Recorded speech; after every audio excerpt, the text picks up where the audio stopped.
Hello, everyone. Welcome to Center for Conscious Kids. We're here live in the Specially Produced Network podcasting booths and studio. I'm here live with Lauren Lee. Hi. Hi, Lauren. Lauren is an environmental sciences major at UC Davis, and she's a consumer awareness advocate.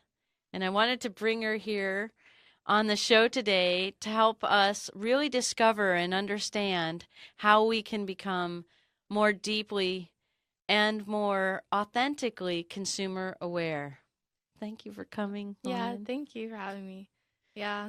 So, pretty much like I lately now like going to college and kind of like for a while now like I've really seen how like as like a generation or like a human being like I want to be like more involved with the environment, especially like when you live in like suburbs or cities, like you kind of sometimes become less attached with nature and the environment. And a lot of people are usually they feel more closer to urban cities or they feel more closer to nature.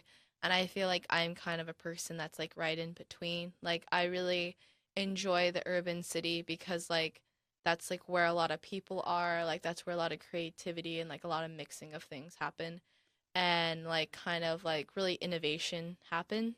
And then at the same time though, like I really enjoy nature because like there's less people, like you see what the world actually looks like without humans like tainting it and stuff.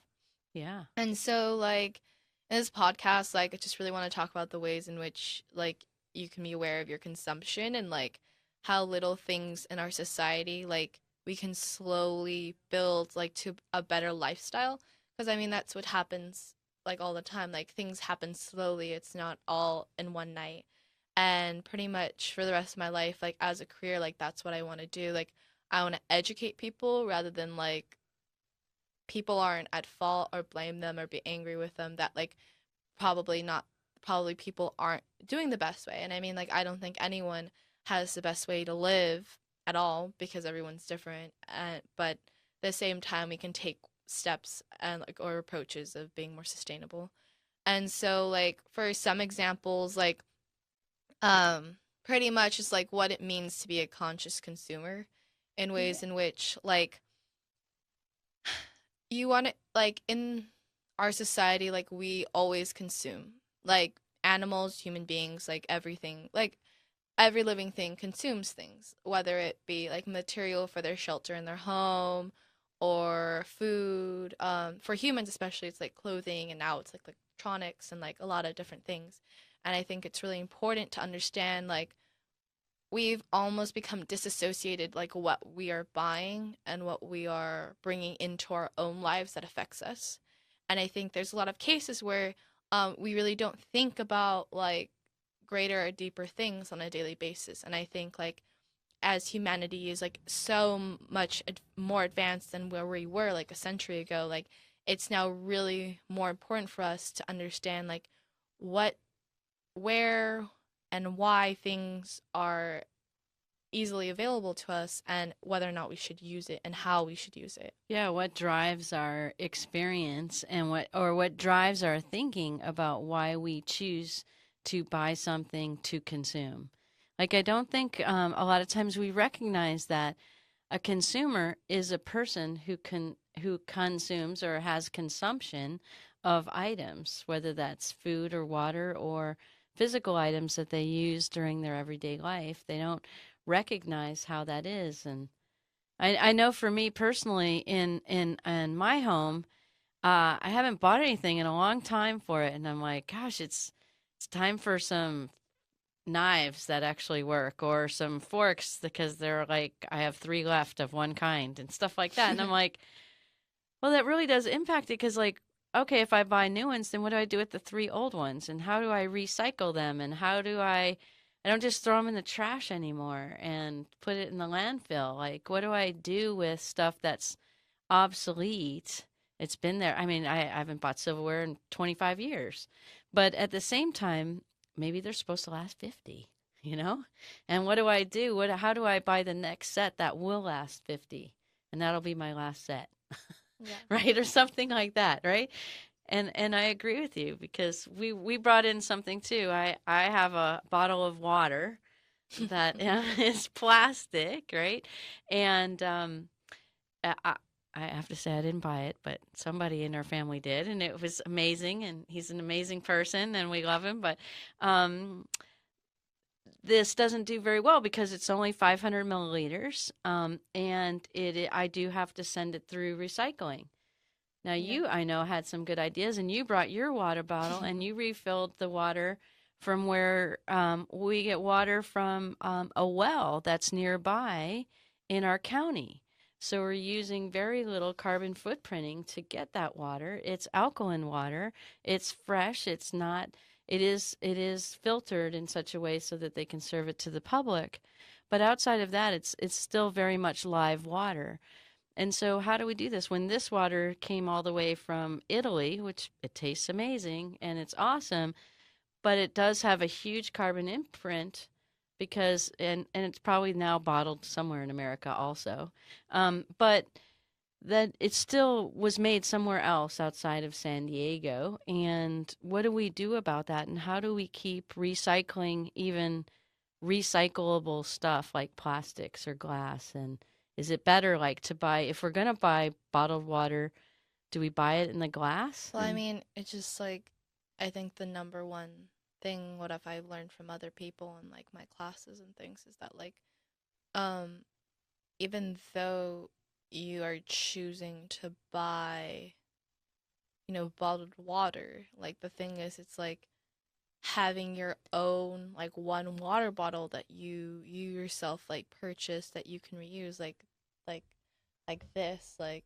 like that you can reuse like anywhere you go and like can carry it and you can wash it out and like and then it's like it's clean and like you can like keep washing and reusing it right, is so much better than buying like packs of water like whether it be glass or plastic. right. And like I know that there are some companies that like if you like I can't remember what the name of the company is, but like sometimes what they'll do is you'll send them or like they'll have places where you can go to refill food containers or water or like different things without having waste. Like I know there's a couple I think on the East Coast or the West Coast where they now have made a wasteless store. Wow. So like all of their produce, all of their products are 100% just there and you come in with your own containers, your own sacks, your own bags or whatever and you buy from the pound or what it's marked as. I see. And so there's no plastic waste, there's no like boxes, like there's no packaging, like just containers of what they hold and then they get it from the distributors, they bring it to their store, and then They hold it in that container. they hold it in that container, and then once that material or whatever they had like is bought out or it's done, then they like wash it out and they like just you know. Repurpose it. Yeah. And so like I think that is really the part of it, part of the future, but not necessarily all of it. Right. Um Like you'd have a kind of container or a baggie for seeds or nuts or dried fruit or something like that. And then you'd go and get the amount that you want and then weigh it and then you'd pay for it that way. yeah. Okay. And then you'd empty that bag out in home in a bowl or something and then you'd recycle it and bring it back to the store again. Yeah, or it would be like a close sack or like something like that. Like, Yeah. you know what I mean? And There's a whole industry yeah, that we haven't made yet. I mean, yeah, and I mean, I just don't think that like I know people want to buy bottled water because it's more convenient, but at the same time, like if you really think about it, though, it's like the amount of water now, unless you don't have good quality water, Yeah. like I understand, In some places it is. It's hard to like get and it. that's really hard and that's really difficult. So I mean, but for the people like me and you or other people who have the accessibility to good drinking water, we really should not be buying bottled water for any reason at all. And Like that's not saying that it's necessarily bad. It's just like if you really think about it, like you save money, you also save the environment, and I feel like that's a great incentive because everyone's like, well, I want to save money. And I'm like, well, if you keep buying like packs and packs of water bottles, you're not doing Yeah, that because much. it's not just the packaging around the water bottle, it's also the packaging that holds the whole crate together. So Yeah. there's that plastic around that, or the cardboard that holds all the bottles so they don't fall out of the plastic container. Yeah. And then there's probably even larger packaging, pallet containering, that happens to go on the ships or in the trucks. Yeah. So like, and then I mean, it's like not even like that. It's like also think and like to get away from the bottle thing, but it's more of like, I mean, there's just little things that you can do that really adds up. And like a lot of people don't really realize this, but now it's kind of a bigger thing now where it's like if you go to a restaurant, before you even sit down, you should honestly tell the waiter that you don't want a straw. Yeah. That's like a huge thing that's going on. And like a lot of people are like, well, straws keep, because like if a waiter holds your glass and their thumb hits the side of, your thumb, like, people are like, oh, it's hygienic. And it's like, no, it's not hygienic. It's just a way that like companies are making that happen. And like they're giving you expense that like, first of all, they don't need. Yeah. Second of all, you don't need it. Why do you need a straw? Like, if anything, yes, kids need straws, but if anything, if a kid's young enough to drink water, like you should bring their own like sippy cups or their own like Right. drinking things Right. for Or them to even if have. the elderly have trouble sipping too, they make durable straws that are reusable. So those can Yeah. also be helpful too for people who do have difficulty drinking Yeah. in a typical way. Exactly. So I mean, I think it that in itself is really important because it's like, okay, so, how many like, customers does a restaurant have in a day, Right. I mean, a pretty good sustaining one probably has about like, probably like 500, something like that, depending on the type of restaurant it is. And if you put straws in every single one of your drinks, and, just think about that, like that's already like 500 straws. It's like 500 plastic little things that are first of all hard to recycle, Right. have to be processed, have to be driven somewhere by some truck Right. to go get, recycled for what? For you to drink water out of a cup and a straw for 5 minutes, Yeah. And that to me is like something that needs to be associated is like just the little things. Like it's not even like about the big things. It's honestly about the little things that really add up because the big things are really important, like being able to recycle everything that you have and like, all that stuff. But at the same time, it's like these little industrial things. And like that's why I want to go in the industry because I want to help companies become more environmentally and sustainably friendly while saving money and bettering their company. Absolutely. I mean, just the thought of about the water bottle concept, I think we also buy water bottles so that when we go outside the house or travel in the car, it's there accessible to us. And I think we got so used to it for several decades now about carrying around bottled water, which is a fairly I mean, new. it's like sliced bread. Yeah, right. Like no one thought about bread being sliced. And now it's like the thing. Now, if you buy a loaf that's not sliced, it's like, oh, this is fancy bread. And it's like, no, you just cut the bread. Like, Right. you know what I mean? I mean, it's not a really big deal because, like, manufacturing, like, they make it so easy now. But I mean, like, it is the same thing. It's just like now it's become such a normal thing to Right. And see. we get so used to it. And then we just pitch. And hopefully we pitch it into a recycling bin. But then we have to use more resources, more energy, and more consumption on the planet for even recycling that one bottle that you drank 500 milliliters from or, half a liter from. Whereas I do notice many people carry around the recyclable or the canisters of water, so your own water canteen. But the thing is people are so used to the water bottles and pitching them, they leave them everywhere. Yeah. So we're so used to Because like the idea of a water bottle is yours. no longer, it's no, Yeah. the disposable water bottles is you are, It's not yours. it's associated. It's not yours. Yes. When you put like that's why I put stick like or I put things like on my water bottle to identify that it's mine. If you customize your water bottle, like if everyone like Yeah. creatively like if you see Hydro flasks, like that's like the big thing. It's always been the big thing. It's always been a big thing in Hawaii, and now it's a big thing in many schools. And you'll see all like all these people with Hydro flasks, and then you put stickers on them so you know that they're yours. And like if you like put time and effort and money into customizing something, you're going to take good care of it, right? So Right. you're going to take good care of your water bottle. Like you're going to remember that I can't leave my water bottle, At school or at work or Exactly. But like a in the plastic cupboard. little thing that you just bought for $150, like you're like, "Oh, I forgot it like on the Right. bottom of my seat. Oh, I left it in my car." Like you have no association of it being yours at all Or taking care of it. or taking care of it. Right. So I thought that was a good thing to bring up in the sense because we really do we do disassociate from a lot of things that we don't believe we have to take care of. No. Yeah. And honestly, like if everyone could like honestly think about it, like about what they do in their daily life and associate themselves with the fact that everything they do like affects other people and other things, like that can take away a huge like you are now living more sustainably and more aware. I agree. Like even in our household, we enjoy tea, and so um, my husband is Asian, and he loves tea from Asia, and it's oolong tea and black tea and green tea, and it comes in packaging, which is very typical to certain areas, but not typical to like an average American, where the tea comes loose in loose flakes, and you put a little bit of flakes in the bottom of the teacup, and then you fill it with hot water.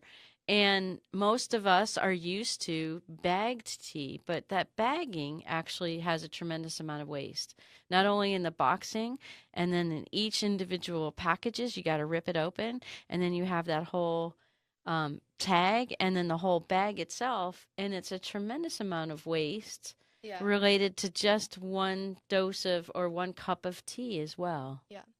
Or I mean, I think the best one for me that I've seen lately is, I'm on a college campus, so everyone drinks coffee, and I don't drink coffee, I drink tea. So like that's a different story. But the thing is that it's like, if you ever see at Starbucks or at any like Pete's Coffee or like some other like coffee restaurant, if you have, you have your cup and you have a lid and it's a to go, right? Like that old cup already is a to go. Like you're gonna dispose of it. It's not yours. And people now are now bringing their own coffee, like mugs and like canisters It's and stuff awesome. to now refill.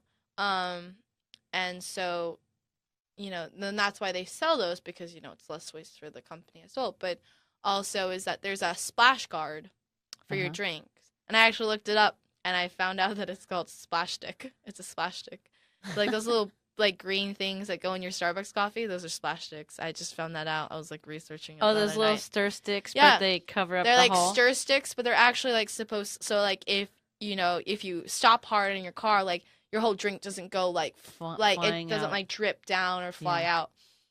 Or like when like intern, you see them running with like 16 coffees, it's not Right. spilling all over them. Right. Like so those things are actually so bad because they're so small that it is honestly you would have to get, a full table of them to recycle properly.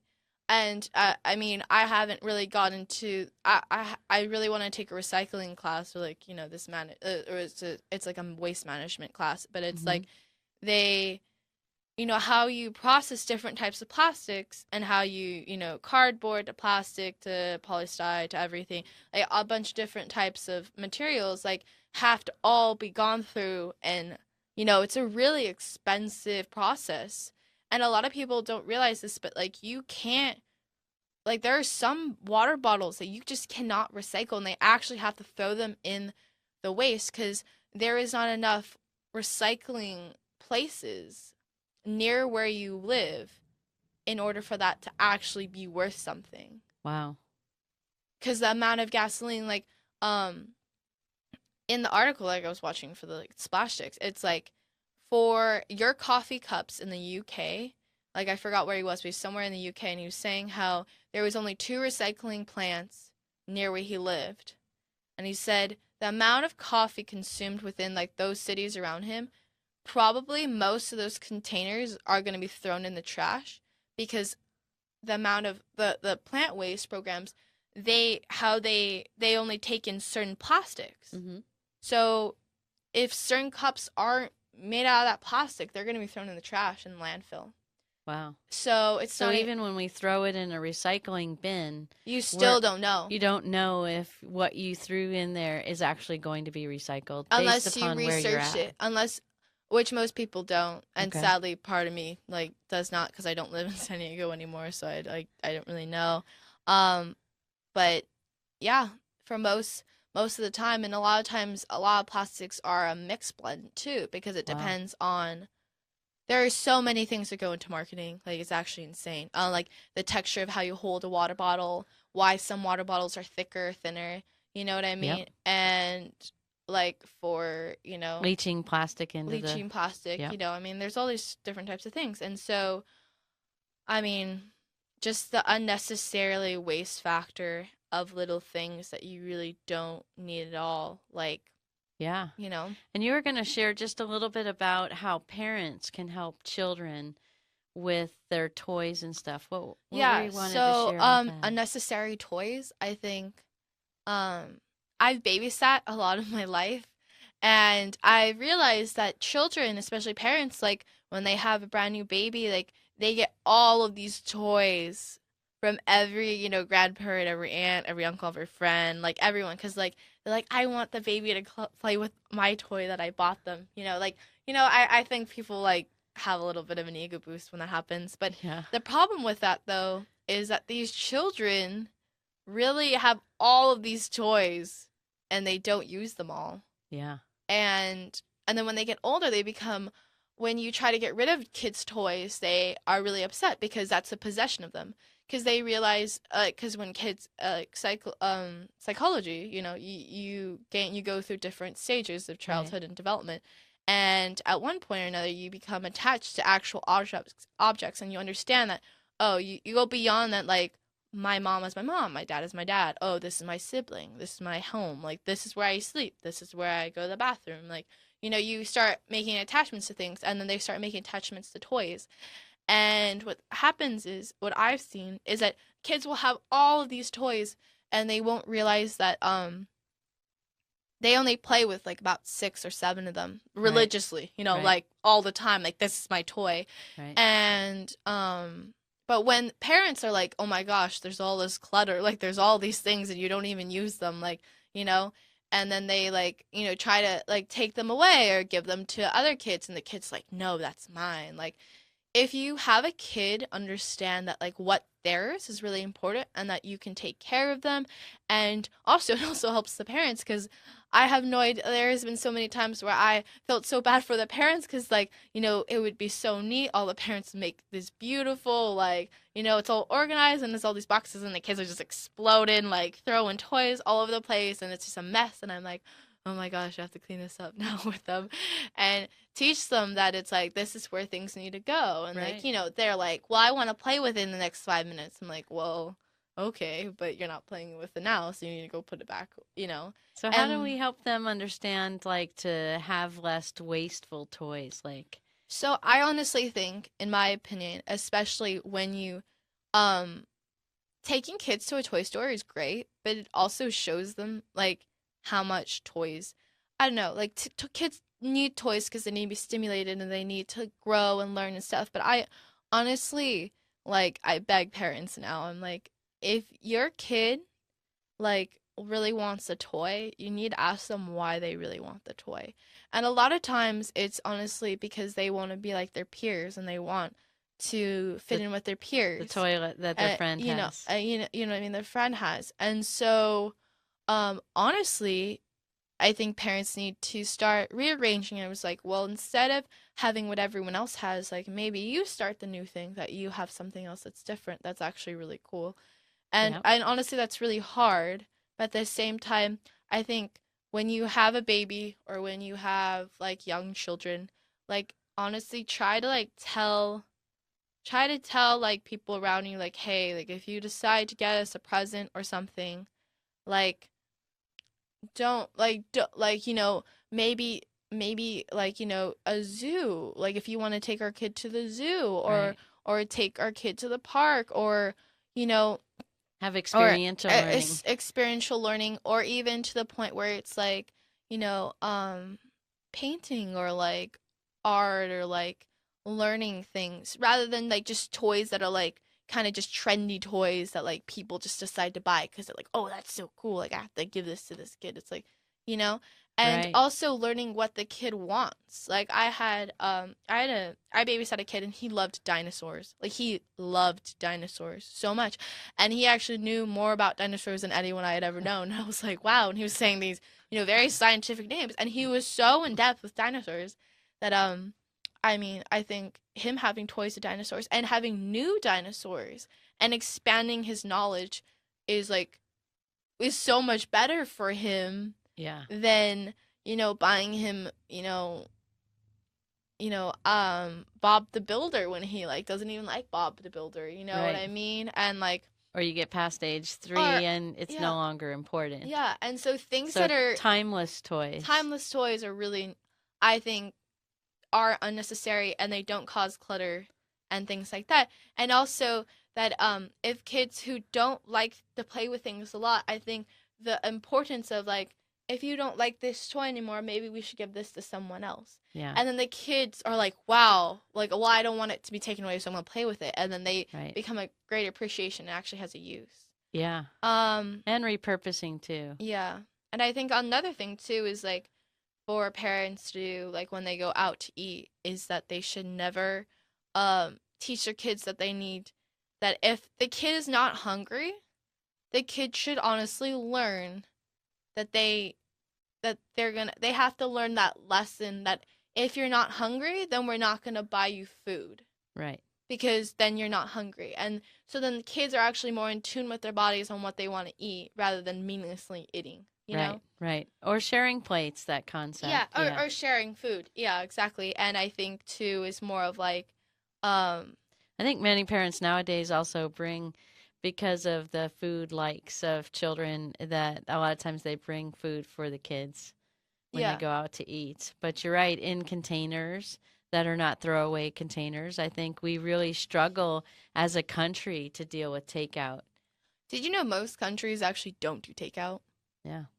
Like most European countries are like, what? Like when America, like they'll know if you're American if you go and you're eating at a restaurant, like, oh, can I have a box for this? And they're like, they give you a weird look, because they're like, usually, because the meal in most countries is very traditional, and is very like, you come to a place to eat, you Right. are fueling your body, and then you leave. Like that Right. is the meal. You don't Not, take home oh, another meal. oh yeah, can I have this for like later? And they're like, no. And honestly, that makes a lot more sense, because then you because like, why should that restaurant even be a restaurant if you're gonna take their food and you're not gonna go back to them? And so Right. it's honestly a business ploy too. But I Yeah. mean, but it is traditionally like something like that. While in America, it's like, oh, let me eat in the car, let me eat everywhere, which is totally fine. I think that's like our culture.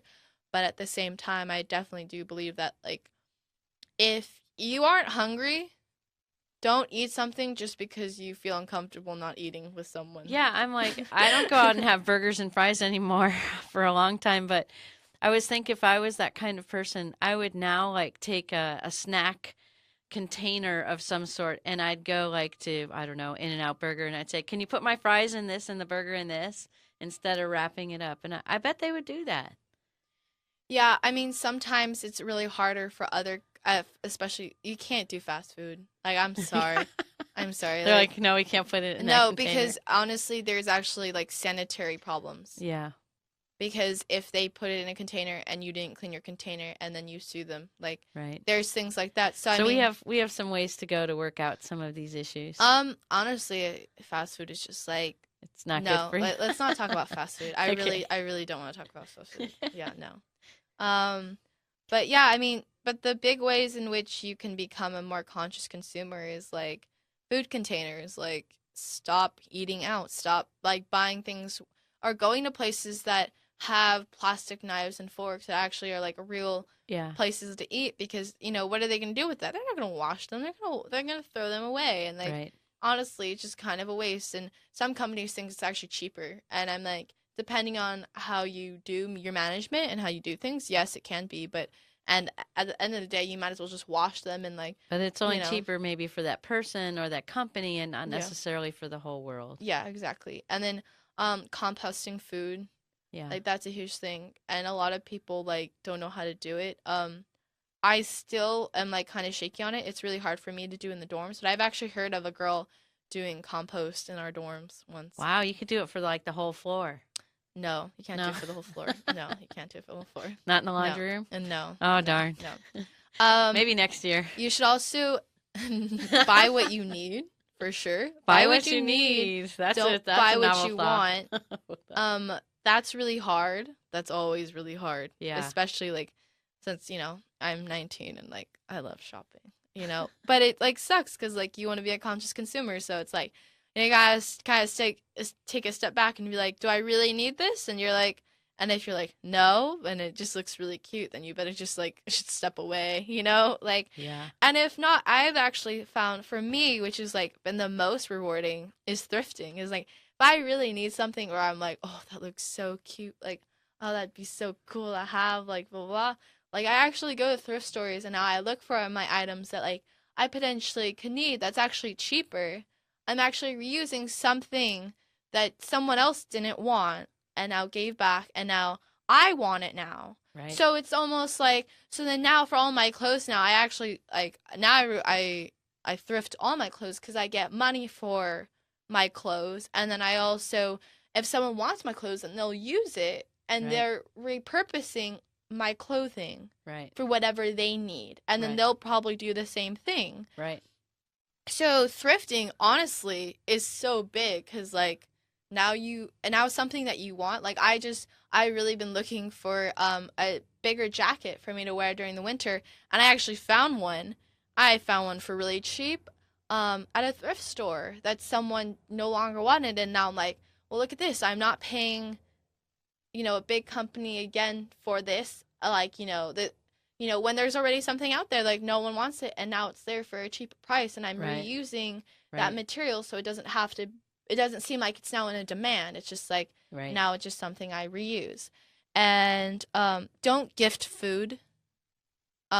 Really, like just don't gift food. Like unless you know 100% they are gonna eat it that day, don't gift food. I have no idea. There are so many things I see in other people's pantries. I'm like, what is this? And they're like, oh, I don't know. Like someone gave me that, and I'm like, like if you Like just don't Crackers gift and food. stuff like that because I know in our pantry we have stuff that's over a year old in there. Yeah. Well, I mean, no. I mean, I'm just saying, like, Gifted I food. just don't think people should give gifts that, like, I don't know. Like, unless you know you're gonna use it right away, like, I think you should, like gift things that actually are, like, I don't know. Gifting food can be really scary because if they don't use the food, then it's kind of like a waste. Right. So unless you are actually gifting food, like, that are going to be used, like, right away, like, I honestly would not gift food. Yeah. I would say invest in companies that are seeking sustainability and fair trade.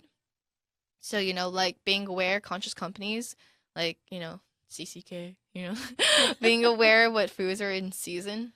So, like, stop buying strawberries, when they're not in season, or stop, like, it's hard, but, like, a lot of farmers know how to rotate crops and which ones are in season and which ones are going to be in season. Yeah. And honestly, the demand for food, in different aspects, like, is very hard. And, like, you actually become a greater appreciation of the season of food because you're like, wow, like, my favorite fruit's in season. Now I get to eat this all season. And then, like, you move on. So you appreciate food more. Right. And, I think our bodies were meant to take it that way as well. yeah. Yeah. And it helps the environment. It also doesn't put a pressure on farmers, too, to have the most to grow demand. things out of season. Yes, to grow Yeah. things out of season, and also cause harm to the soils and stuff. And so I mean, like, honestly, whenever you go out to shop, to consume, to eat, which I mean is like all the time, but to just become more conscious with it, because how much you do, like, you may not think you're impacting the world, but you are, because you might think you're just one person, but the thing is, you're one person with the rest of the billion. you Correct. know, and seeing each other as a whole rather than as an individual is actually way more uniquely like approaching the situation rather Yeah. than that.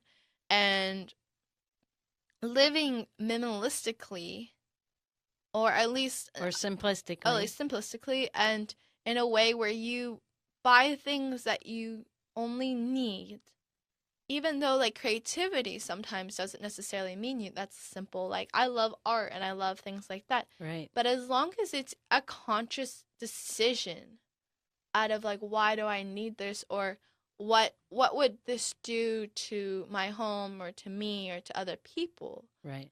is so much, more. And so it's really complex, but I think the more conscious decisions you're making, it the better it is. Yes. And once you're becoming a conscious consumer, now you're like, wow, like where did this come from?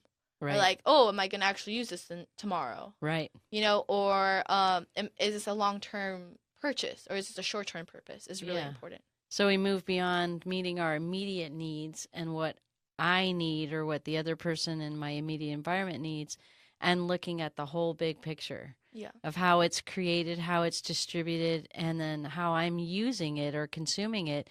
And then what do I do with any of the waste products that are involved in that? Yeah, exactly. So looking at the whole cycle of that product. Yeah. And knowing whether or not you can handle that too, Hmm. because um a lot of people like don't like to cook. And you got to see like, well, why do you not want to cook? Like, and like I know you kind of become a better person because I mean, um meeting people a lot, especially in college, like you understand that people are all trying to figure themselves out. And so the more conscious you become with your daily actions, the more conscious you become for who you really are too. Right. So you're like, wow, like I really when I'm really sad, like I'll start buying things that I really don't need, and that's because I'm trying to distract myself from my actual problems. And like once you become not only conscious in your consuming, you also now like start looking at your behavioral, and like it can go so much farther than just like, you know, what it means to be a conscious consumer, because now you're consciously consuming and you're also like learning more about yourself and Yeah. your life. And your own patterns, but then also the patterns of others. And when we stop putting dollars into things or paying for things that don't serve either ourselves or our larger groups or our communities or our country or our world, then it starts impacting the way producers make it. Yeah. And it starts changing it. So, like, I know the kombucha industry, a lot of times they're making larger batches and making draft counters even at grocery stores so that you bring your bottle and you fill it up and they charge you per ounce or per milliliter of the liquid. And I think that's really fascinating because if we had water dispensaries of clean drinking water in schools, in restaurants, in grocery stores, and people could come in, I don't know, you pay 5 cents or whatever, and you get your water and you fill it up, then you're used to getting your water filled and you don't have to carry around all this other wasteful products and you get to refill anytime you want, and then this is allowed to and accessed for everybody to have and enjoy with the least amount of waste. Yeah. I mean, I think water becomes a little bit more complicated because people like argue over the fact of what, water should be free, Yeah, and all that stuff. But I mean, like, yes, like, I think especially, like, I think that it is really important to be a conscious consumer and realize that things, I think people decide to choose things because it's easier to do, or like like correct, it takes less brain power. correct. And honestly, there's sometimes where I think people starting to start just like educating themselves to better not only themselves but also other people. Like if you're gonna go to college, if you're gonna go to high school, like if you're gonna get a master's degree, or if you are constantly wanting to learn about things, I think being able to know what you are buying and where it comes from and how it got to you, Yes, or like why it's in front of you, is extremely important because a lot of people like learning about history and how like how bit like cities were made, or how, different people migrated in certain areas, or, different like cultural things. And, Right. People are so invested in that. I'm like, but do you even know like where your water comes from? Like, do you even know like, Where your what's food on the plate yeah, comes from. And exactly. yes, And it's honestly really interesting to think about because you don't know. And so finding out is also very intriguing too. And, like, yeah, absolutely. And we get to teach our kids about it. yeah. Well, Lauren, thank you so much for joining us today. Thank you. Oh my gosh, it was an amazing adventure, understanding all of that aspect. And I really learned. I mean, I think we all disassociate from things we don't know or don't understand or feel we don't have time to look at. But I certainly am going to come away from this podcast looking at what I utilize and how I utilize it and what I order and I don't know, all these different aspects I think are very important to start to reduce and recycle or repurposed waste. Yeah. And I surely will look at it very differently from now on. Thank you so Yeah. much. Problem. Thank you for Have a having great me. day, everyone. Mm.